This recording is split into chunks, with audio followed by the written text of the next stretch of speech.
Who would have thought Yugioh could be sexy?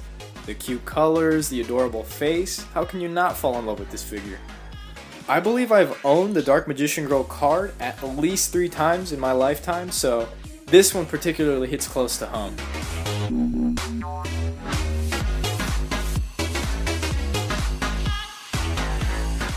Make sure to let me know what you thought of the figure, what else you'd like to see on my channel, in the comments below.